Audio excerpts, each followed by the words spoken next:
അടുക്കളയിൽ പണിയെടുക്കാത്ത പെണ്ണാണ് ഇപ്പൊ ചെയ്യുന്ന നോക്കിയ അഭിനയിച്ചോ കുറച്ച് അഭിനയിച്ചോ.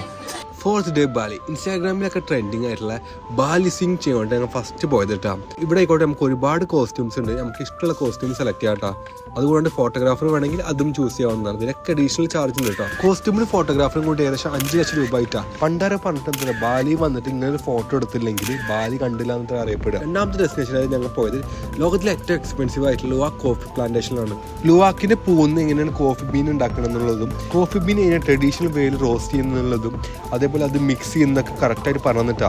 ഇതുവരെ കിച്ചണിൽ കയറാത്ത മെഹറു ഇതൊക്കെ കണ്ടേക്ക് അതിശയത്തോടെ നോക്കി നിൽക്കുന്നതും ഇതുമായി ട്രൈ ചെയ്യുന്നതൊക്കെ ഞാൻ കണ്ടേക്ക് ഞാനും നെട്ടിപ്പോയി. ഞങ്ങൾ എൻജോയ് ചെയ്യാനായിട്ട് പോയത് ഒരു കിഡിലെ റെസ്റ്റോറൻറ്റ് ഉണ്ടാ. ആ റെസ്റ്റോറൻറ്റിൽ നോക്കി കഴിഞ്ഞാൽ കാണാൻ പറ്റുന്നത് കിൻറ്റാമണി വാൾക്കാട് എന്നുള്ള ഒരു മൗണ്ടൻ ഉണ്ടാ. കിഡിലെ അറ്റ്മോസ്ഫിയർ, കിഡിലും വ്യൂ. ഇതാണ് ബാലിയിലെ one of the biggest waterfall. ഞങ്ങളോട് ആ ഗൈഡ് പറയുമ്പോൾ അവരെ ഭയങ്കര പ്രൗഡായിട്ടാണ് പറഞ്ഞിട്ടാ. അപ്പം ഞാൻ പറഞ്ഞു ഞങ്ങളുടെ നാട്ടിൽ അതിരപ്പള്ളി എന്നിട്ട് വാട്ടർഫോൾ ഉണ്ട്, അതൊന്ന് വന്ന് കണ്ടുവെക്കാൻ പറഞ്ഞു. ഈ വാട്ടർഫോളിന് തൊട്ടടുത്തായിട്ട് കിഡിലെ റെസ്റ്റോറൻറ്റ് ആണ്. അതൊക്കെ ഞങ്ങൾ ജ്യൂസും കുടിച്ചിട്ട് ഇറങ്ങിയിട്ടാ. അപ്പൊ അടുത്ത ബാലിന്റെ വിശേഷങ്ങളായിട്ട് കാണുന്നവരെ bye from Qatar Mallu foodie.